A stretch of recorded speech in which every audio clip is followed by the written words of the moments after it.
기도와 찬양을 통해 영광 받으신 줄 믿습니다. 신의주 제1교회를 목회하시던 윤하영 목사님이란 분이 계셨습니다.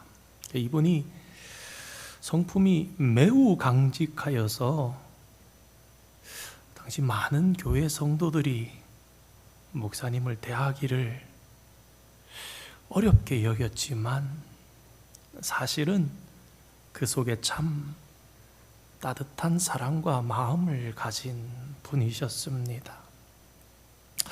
이런 윤 목사님에게 장로교회의 네로 황제다, 좋지 않은 별명을 붙인 그 교회의 김 장로님이 계셨습니다. 목사님과 마음이 크게 맞지 않았던 것 같습니다.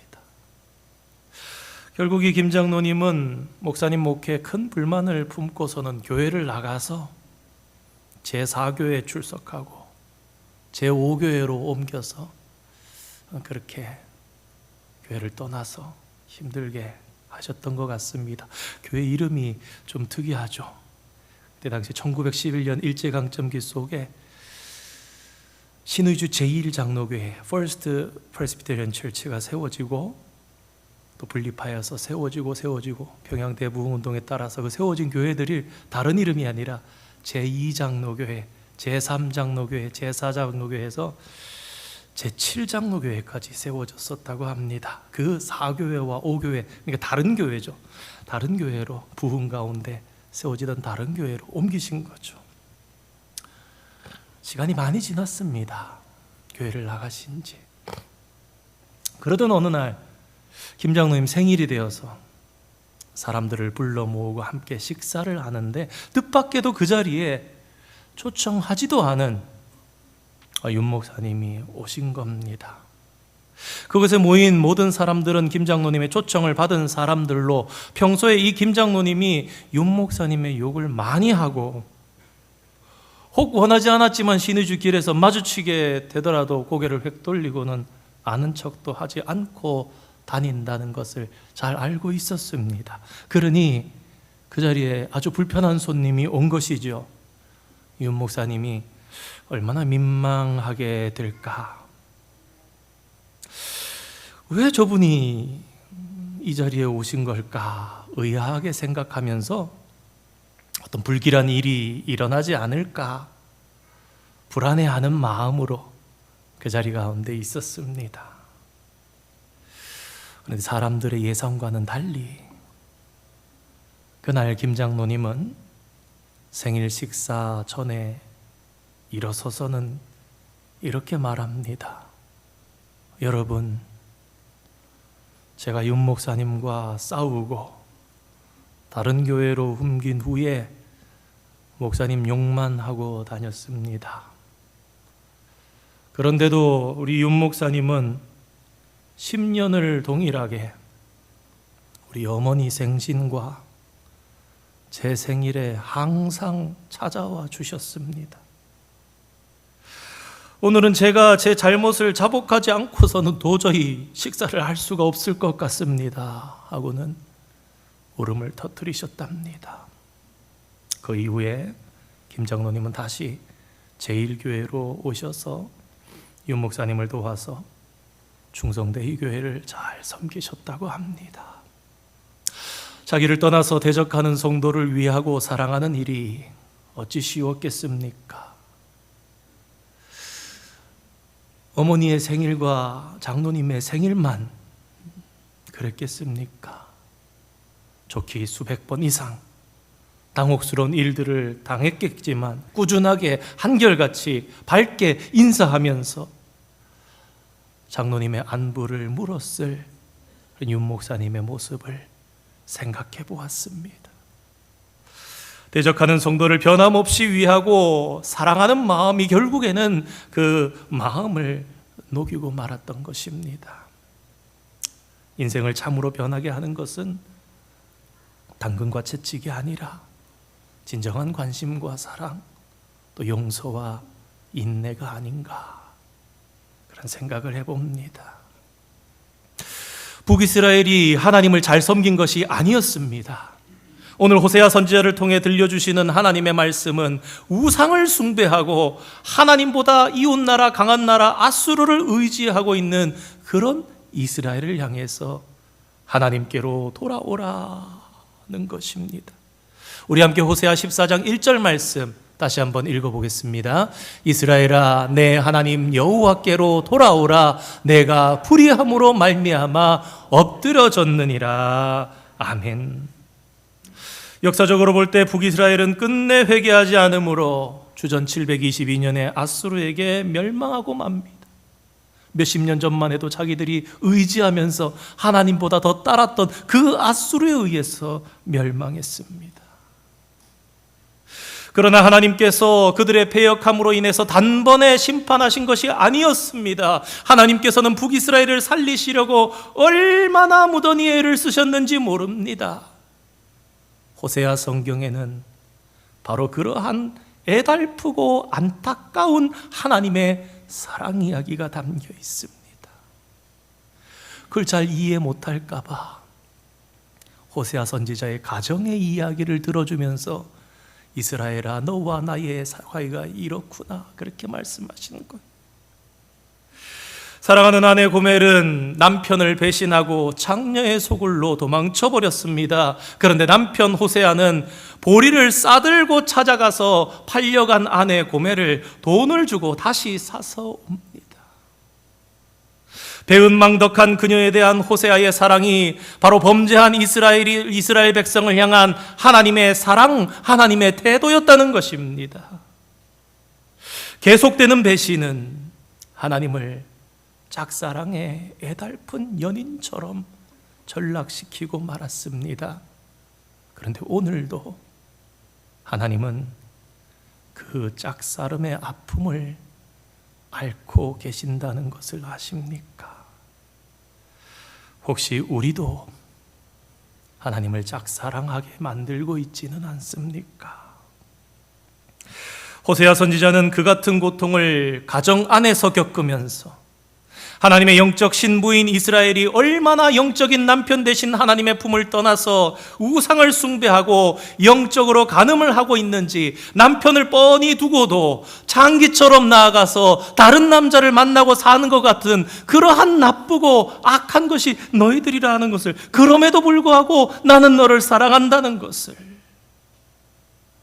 이스라엘을 향한 하나님의 사랑이 얼마나 큰지 끝없는 하나님의 사랑과 용서와 자비와 회복의 은혜를 선포하시는 것입니다. 비록 넘어지고 실패했을지라도 네가 다시금 나의 품으로 돌아오기만 한다면 내가 치유와 회복의 은혜를 분명히 맛보게 할 것이다, 그렇게 선포하십니다. 바로 그런 말씀, 오늘의 핵심 구절 되는 우리 4절 말씀, 호세아 14장 4절 말씀 함께 읽어보겠습니다. 내가 그들의 반역을 고치고 기쁘게 그들을 사랑하리니 나의 진노가 그에게서 떠났음이니라. 아멘. 이 말씀을 한마디로 줄인다면 고쳐서 사랑하겠다. 잘못된 과거와 아픔의 현실들이 여전히 있다고 할지라도 나에게로 돌아오기만 한다면 내가 그 고장난 부분들을 다 고쳐주겠다, 회복하게 하겠다, 그래서 나의 풍성한 사랑 안에 살도록 해주겠다고 약속하시는 것입니다. 한 병사가 사막에서 생활하는 어느 수도사를 진지한 마음으로 찾아갔습니다. 그의 의구심은 그것이었습니다. 하나님께서 과연 나의 회개를 받아주실까? 잘못한 것이, 마음에 찔리는 것이 있었던 것 같습니다. 그런데 회개한다고 해서 하나님께서 받아주실지 의문이었던 것입니다. 수도사는 그런 병사를 향해서 여러 가지 많은 것들을 차분하게 설명한 후에 이런 질문을 합니다. 자네는 옷이 찢어졌을 때에 당장 그것을 버리는가? 수백 년 전의 일이기 때문에, 오늘날처럼 의류가 좋은 것이 아니기 때문에 병사가 대답합니다. 아닙니다. 수선해서 다시 입습니다. 그러자 수도사가 그에게 반문합니다. 자네가 입는 옷에도 그렇게 신경을 쓰는데 하물며 하나님께서 당신의 형상대로 창조하신 피조물에 대해서 어찌 깊은 관심을 보이지 아니하겠는가? 미국의 어느 대학에서도 어느 교수가 우리 학생들의 가치에 대해서 설명하면서 좋은 예를 들었던 그런 것이 있습니다. 여러분, 돈이 찢어지면 그냥 버리십니까? 아니면 찢어진 부분을 다시 붙여서 사용하십니까? 우리가 찢어진 돈이라도 버리지 않고 붙여서 쓰는 것은 그 돈의 가치가 여전히 있기 때문입니다. 그걸 가지고 학생들을 가르쳤지요. 네가 이렇게 구겨졌더라도 너의 가치가 없어지는 것이 아니다 그러면서, 깨끗한 100불짜리는 110불, 120불의 가치가 있고 구겨지고 찢어진 100불짜리는 다시 붙이면 90불, 80불의 가치가 있는 것이 아니라 새 돈도 100불이요 헐어서 구겨지고 찢어진 돈도 100불이라는 동일한 가치를 가진다라는 것입니다. 가치 없는 것은 버려도 아쉬움이 없습니다. 하지만 가치 있는 것은 버리지 않고 우리가 어떻게 해서든지 고쳐서 다시 씁니다. 마찬가지로 하나님께서 우리를 그렇게 여기신다는 것입니다. 우리가 돈처럼 가치가 있지 않은데도 말입니다. 우리가 볼 때에는 우리가 작아 보이고 우리가 아무것도 아닌 것처럼 보이지만 하나님께서는 선하심으로 하나님께서 창조하신 고귀한 형상이기에 넘어져도 실패해도 버리지를 않으시는 것입니다. 곰곰이 잘 생각해보면 이스라엘이 결국 패망하고 말았다 그렇게 생각할 수 있지만, 하나님께서 이스라엘을 망하도록 하신 것이 아니라 끝까지 붙잡고 끝까지 고치려고 애썼지만 끝끝내 이스라엘이 하나님을 버렸던 겁니다. 하나님은 그 옷자락이라도 찢어지더라도 잡고 붙잡고 애써봤지만 끝끝내 그 손을 뿌리치고 스스로 멸망의 길로 간 것입니다. 사랑하는 성도 여러분, 언제든지 돌이키는 자를 고치시고 회복하시며 다시 써주시는 하나님의 은혜가 있다는 사실을 오늘 다시 기억하면서 이 하나님을 더욱 사랑하는 성도가 되시기를 주님의 이름으로 축원드립니다. 이와 같은 내용을 비유로 잘 풀어준 신약의 말씀이 있는데요, 바로 누가복음 15장의 당자의 비유입니다. 우리가 탕자의 비유라고 알고 있는 이 비유에서 주인공은 사실 탕자가 아닙니다. 아버지의 재산을 미리 받아가지고 나가서 다 탕진하고 거지 신세가 된 둘째 아들이 회개하면서 울며 돌아올 때 달려가서 입 맞추고 살찐 송아지를 잡고 잔치를 베푸신 사랑의 하나님이 사실은 이 비유의 주인공 아닙니까? 선지자 호세아를 통해 들려주시는 내가 그들의 반역을 고치고 기쁘게 그들을 다시 사랑하리니라는 오늘의 말씀과 집을 나간 아들을 환영하는 탕자의 아버지의 모습을 통해서 우리는 동일한 하나님의 어떠한 사랑을 느끼게 됩니다. 그 하나님의 사랑은 무엇입니까? 포기하지 않으시고 기다리시는. 그래서 이렇게 어떤 목회자가 별명을 붙였습니다. 웨이팅 러브라고. 기다리시는 사랑. 탕자가 허랑방탕한 삶을 살다가 인생의 한계 상황 앞에서 회개하고 아버지의 품으로 돌아옵니다. 보통의 아버지 같으면 자신의 인생을, 그렇지 않습니까? 절반이나 3분의 1을 주었을 그 자신의 인생을 갈아 넣은 그 금쪽 같은 재산을 축내고 거지 같은 모습으로 돌아온 아들을 보면 어떻게 하겠습니까? 야, 꼴 좋다, 야. 내가 뭐라고 했냐? 그래, 네가 무슨 낯짝으로 집으로 다시 돌아온 거냐라고 역정을 냈을 수도 있을 것입니다. 그러나 성도 여러분, 탕자의 아버지는 달랐습니다. 언제나 집을 나간 자식이 돌아오는지 틈틈이 집에서도 먼 곳을 주시했던 아버지의 모습. 우리 누가복음 15장 20절 말씀 함께 한번 읽어보겠습니다. 이에 일어나서 아버지께로 돌아가니라.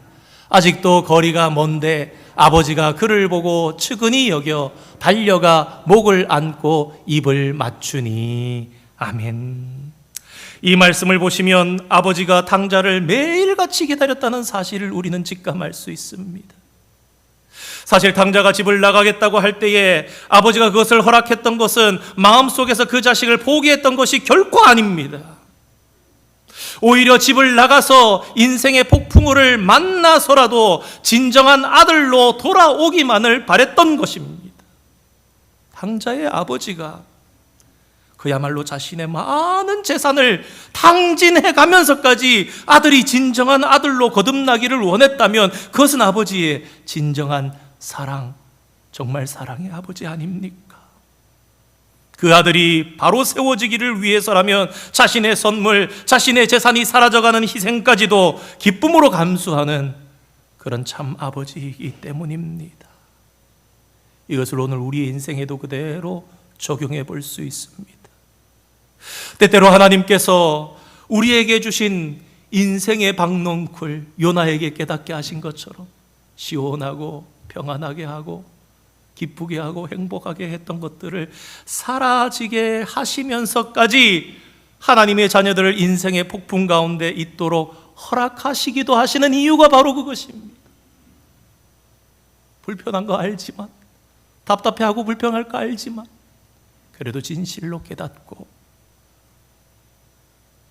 아마도 탕자의 아버지는 아들이 집을 나간 이후로 아들을 위해서 매일같이 기도했을 것입니다. 하나님, 제 아들이 돈을 못 벌어도 좋습니다. 아들이 아버지가 있는 이곳 집으로 다시 돌아오게 해주십시오. 그가 인생의 폭풍우를 만났을지라도 삶을 포기하지 않도록 하나님 아들을 지켜주십시오. 그렇게 기도했을 것입니다. 그 하나님의 사랑이 오늘도 우리를 위해서 간구하시는 주님의 모습 아닙니까?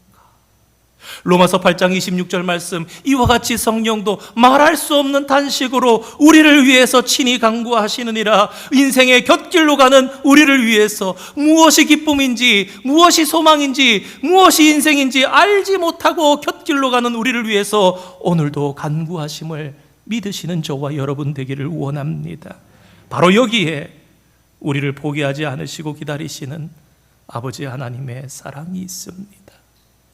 오늘 본문 1절 말씀처럼 우상 숭배를 하는 이스라엘에게라도 돌아오라는 음성이 아직도 들려오고 있다는 것은 아직도 이스라엘에게 소망이 있다는 것이며 하나님의 기다리시는 인내의 사랑을 의미하는 것이 아니겠습니까?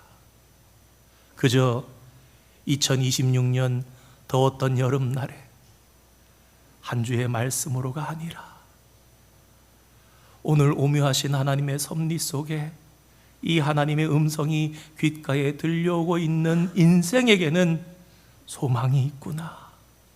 그 사실을 기억하시고 믿으시는 여러분 되시기를 주님의 이름으로 축원드립니다. 우리가 또 한 가지 생각해 볼 것은 하나님 아버지의 주도적인 사랑, 창조적인 사랑입니다. 오늘 본문 4절에 내가 그들의 반역을 고치고 기쁘게 사랑하리니 라는 하나님의 말씀은 뒷짐지고 기다리시는 그런 하나님의 모습이 아닙니다. 고장난 인생을 새로운 존재로 탈바꿈시키겠다는 하나님의 창조적이고 역동적인 사랑을 의미합니다. 영국의 한 유명한 바이올리니스트가 수백 년 전에 제작된, 정확한지 모르겠습니다만 그 요한 스트라디바리우스인가요? 그 굉장한 악기가 있죠. 오늘날 새로 만들어진 악기의 거장이 만든 그 어떤 악기보다 비싼 악기가 그 1600년대 만들어진 스트라디바리우스라는 그 악기라고 합니다. 그 악기를 가지고 열심히 연주를 하면서 어떤 퍼포먼스를 하다 그랬는지 그만 넘어져서 여러분 이 수억에 달하는 그 악기가 깨지고 말았습니다. 나무에 크랙이 간 거예요. 얼마나 크게 실망했겠습니까? 그런데 그 소식을 들은 악기 기사가 그 바이올린을 얼마나 감쪽 같고 얼마나 잘 고쳐줬는지 놀랍게도 그 바이올린을 가지고 그 이후에 연주하는데 그 연주 소리를 들은 그 소리가 이전 소리보다 더 좋은 소리가 난다면서 큰 찬사를 받았다고 합니다. 여러분, 깨어졌다고 끝난 것입니까? 세상의 물건들은 그렇지 않은 것도 많을 것입니다. 그러나 성도 여러분, 진실로 우리 모두는 사실은 죄로 인해 다 깨어지고 금이 간 인생들인데 하나님께서 다시 붙여주시고 번듯한 주의 자녀로 주일의 거룩한 모습으로 주님 앞에 와서 의인의 복을 누리는 줄 압니다.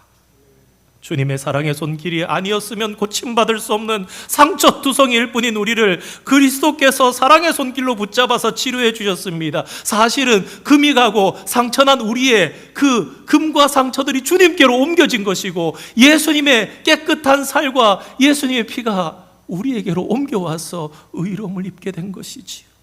그렇게 우리를 새 사람으로 변화시켜 주셔서 오늘도 하나님의 형상으로 회복할 수 있는 은혜를 주신 줄 믿으시는 여러분 되시기를 바랍니다. 예수님의 제자 중에 수제자였던 베드로를 잘 아시지요. 그가 얼마나 주님의 마음을 아프게 해드렸는지 모릅니다. 마태복음 16장을 보면 그는 너무나 뜨겁게 믿음의 신앙 고백을 한 후에 예수님이 지실 십자가를 만류시키다가는 사탄아 내 뒤로 물러나라 너는 나를 넘어지게 하는 자로다 하는 심한 책망도 받았습니다. 그뿐만 아니라 예수님께서 체포되시자 다른 사람은 모두 다 부인한다 할지라도 자신만은 부인하지 않겠다던 그가 3번씩이나 주님을 모른다고 마지막에는 저주하면서 맹세까지 하였습니다. 만약에 예수님께서 이런 베드로의 인간적인 허물과 연약함만을 생각하셨다면 매우 실망하셨을 것입니다. 그러나 잘 생각해 보시기 바랍니다. 예수님은 애당초부터 베드로의 먼 미래를 보셨습니다. 요한복음 1장 42절인가요? 처음으로 예수님과 베드로가 만나는 장면이 나옵니다. 베드로를 보시자 마시자 예수님 뭐라 그러시냐? 장차 개바라 하리라. 베드로라 반석이라 하겠다. 그렇습니다. 예수님께서는 애당초 그의 먼 미래를 보셨던 것입니다. 초대교회의 기둥과 반석 같은 인물이 될 가능성을 내다보셨던 것입니다. 예수님은 실수하는 베드로를 모르셨던 것이 아니라 실수할 걸 아셨지만 그러나 그를 사랑으로 보듬으며 그를 고쳐서 쓰실 때에 장차 기둥같이 일어서서 하나님의 교회를 위해서 네로 황제의 박해 속에 흩어진 디아스포라들이 그리스도인들이 고통받을 때에 박해와 순교의 칼끝은 더욱더 자기를 향해서 오는데 베드로 전후서 말씀을 보시면 뭐라 그럽니까? 불과 같은 시험이 너희에게 있음을 이상한 것으로 여기지 말라 그러면서 성도들을 위로합니다. 끝까지 사람을 고쳐가시며 빚어가시는 이러한 하나님의 창조적인 사랑은 연약한 자를 강한 자로 만드셨고 무능력한 자를 능력의 사람으로 세우셨습니다. 20세기의 천재적인 신학자 칼바르트는 그래서 이렇게 말합니다. 하나님은 사랑의 대상을 찾아 헤매시는 분이 아니다. 우리는 그렇게 생각할 때가 많습니다. 하나님께서 이렇게 세상을 두루 살피시며 사랑할 만한 자가 있나? 얘가 사랑할 만하구나. 그래서 사랑해 주신 거 아니에요. 칼바르트 이렇게 말합니다. 사랑의 대상을 창조하시며 사랑하신다. 사랑할 만한 자를 찾아서 그런 사람만 골라서 하나님께서 사랑하시는 분이 아니라 사랑할 수 없는 자를 사랑하는 자로 만들어 가시면서 사랑하신다는 것입니다. 호세아서 1장에도 보면 그래서 로암미라, 암미는 백성입니다. 로 그러면 부정사가 not 백성이 아니다 그럽니다. 내 백성이 아니라 한 그곳에서 내 백성이라 하리라. 그렇습니다. 하나님께서는 오래전부터 재활용의 은혜를 아시는 분이었습니다. 완전히 폐기 처분될 수밖에 없는 버림받은 인생들을 말씀과 성령의 은혜로 친히 수술해 주셔서 주님의 영광을 드러내는 의의 병기로 새롭게 고쳐 쓰시는 은혜와 사랑을 누리게 해주신 줄 믿으시기를 바랍니다. 그런데 누군가 이렇게 약점과 허물을 고쳐주기 위해서는 그 고쳐주는 사람 쪽에서 그것을 끌어안아야 합니다.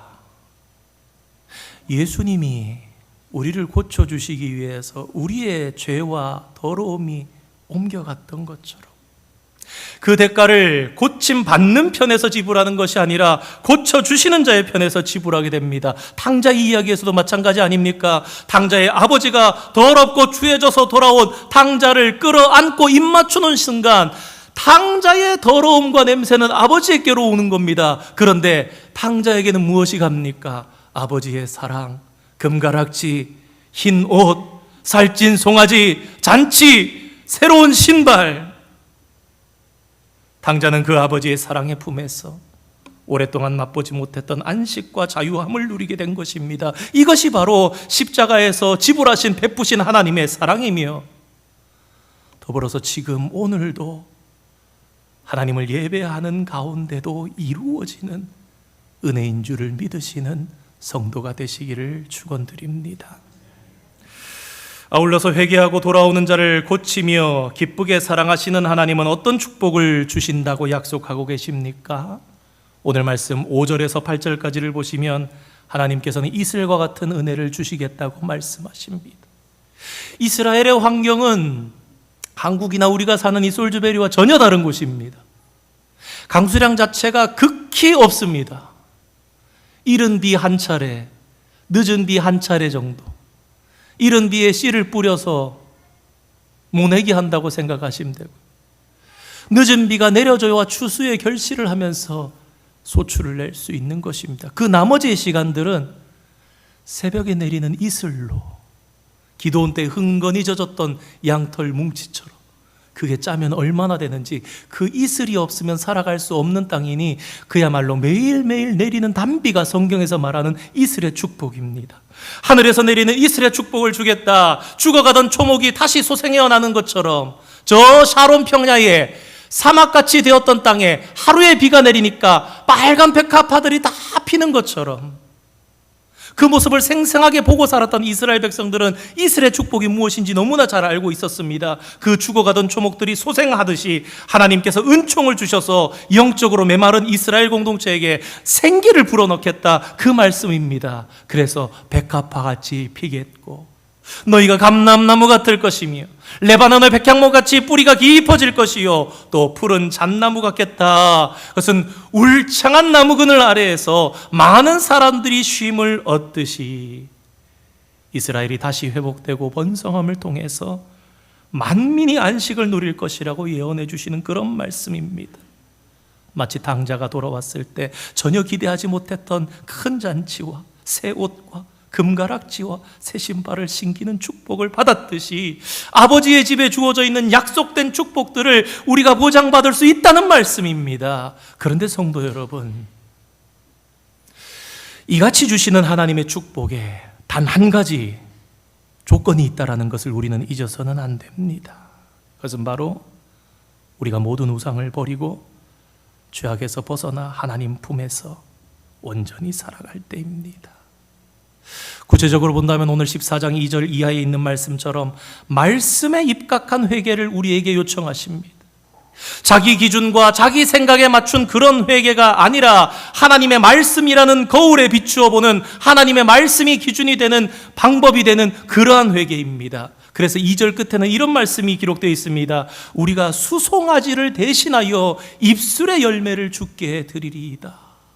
단순하게 회개하고 번제 드리고 속죄, 속건제를 드리는 것이 아니라 우리의 입술의 열매를, 마음에서 우러나는 진정한 회개와 고백이 없는 제물은 가치가 없는 것입니다. 그래서 말라기 성경에도 보면 하나님께서 내가 성전문을 닫았으면 좋겠다, 예배와 더불어서 죄악을 행하는 너희들을 견딜 수가 없다, 그렇게 말씀하십니다. 감상적인 회개, 습관적인 회개, 거짓된 그런 회개가 아니라 영혼의 뿌리까지 이르는 마음과 삶이 돌이킴이 있는 회개가 있어야 한다는 것입니다. 우리 3절 말씀에 이 고백을 함께 한번 읽으면서 말씀 마무리하겠습니다. 우리가 아수르의 구원을 의지하지 아니하며 말을 타지 아니하며 다시는 우리의 손으로 만든 것을 향하여 너희는 우리의 신이라 하지 아니하오리니 이는 고아가 주로 말미암아 긍휼을 얻음이니이다 할지니라. 아멘. 그대로도 보십시오. 아수를 의지하지 않으면 강한 자를 의지하지 않겠다는 것입니다. 말을 타지 아니하며 좋은 도구, 훌륭한 귀한 것 의지하지 않겠다는 것입니다. 손으로 만든 것, 우상과 하나님 아닌 다른 것 신이라 하지 않겠습니다. 그와 같은 내가 주님으로 말미암아 긍휼을 얻었습니다. 사랑하는 성도 여러분, 오늘도 믿지 않는 자나 심지어 주님을 믿는다는 사람들 중에도 때때로 이 하나님의 엄청난 사랑을 깨닫지 못하고 누리지도 못하고 사는 이유가 무엇입니까? 오늘날 물질이라는, 쾌락이라는 여러 가지 우상 속에서 자신을 잃어버리고 사는 당자들이 많이 있기 때문입니다. 건강, 재밌는 것, 신기한 것, 취미, 하지 말라는 것이 아니라 이런 것들이 너무 좋아지고 너무 지나치면 죄가 됩니다. 건강하기 위해 운동하지 마십시오가 아닙니다. 주님 주신 몸 건강하기 위해서 운동하십시오. 그러나 내가 운동해서 이렇게 건강하다 자부할 건 없습니다. 좋아하는 것 하면서 기뻐하십시오. 하지 말라는 것이 아니라 하나님께서 인생 가운데 이런 기쁨도 주셨구나 하시되 그거에 목숨 걸고 지나치게 하지 마십시오. 세상에 이런 것 저런 것 그런 것 하다가 그런 것들이 독이 되어서 돌아온 사람들이 얼마나 많이 있습니까? 그런 우상들로 인해서 인생의 진정한 목적과 방향 감각을 잃어버리면서 살아가는 오늘날에 교회 안에도 얼마나 많은 생명들이 있습니다. 냉랭해져서 예배를 드려도 기도를 해도 다 죽은 것 같은, 예배를 드려도 가슴 한 번 찡긋러지지 않고 눈물 한 방울 나오지 않는 그런 안타까운 가운데 살아가지만 차마 말씀드리지 못하는, 무엇을 향해서 달려가고 있는지, 그런 우리를 향해서 아직도 우리를 포기하지 않으시고 짝사랑하시는 하나님께서 우리를 향해서 말씀하십니다. 내게로 돌아오라. 내 아들아 내 딸아, 내가 기뻐하는 삶의 자리로 와라. 첫사랑의 자리로, 헌신과 충성을 네가 다짐했던 그 언약의 자리로 돌아와라. 야곱이 베개처럼 돌 세웠던 베델로 돌아오라는 것입니다. 그리하면 내가 너를 고쳐서라도 내가 기쁘게 너를 다시 사랑하고 나의 축복을 주리라.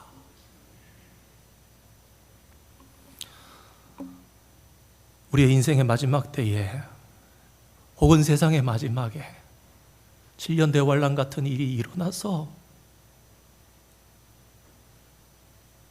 그렇지 않은다고 해서 우리가 복된 것이 아니라는 생각을 해봅니다.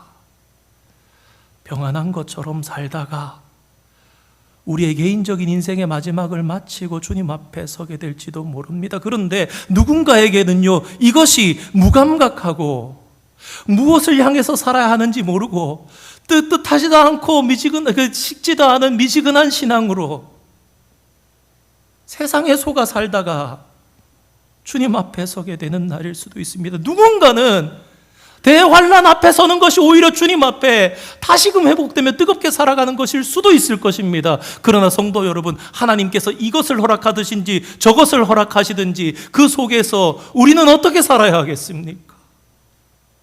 오늘 하나님께서 호세아의 말씀을 주심도 정말 결코 우연이 아닐 거라는 생각을 합니다. 우리 중 누군가에게는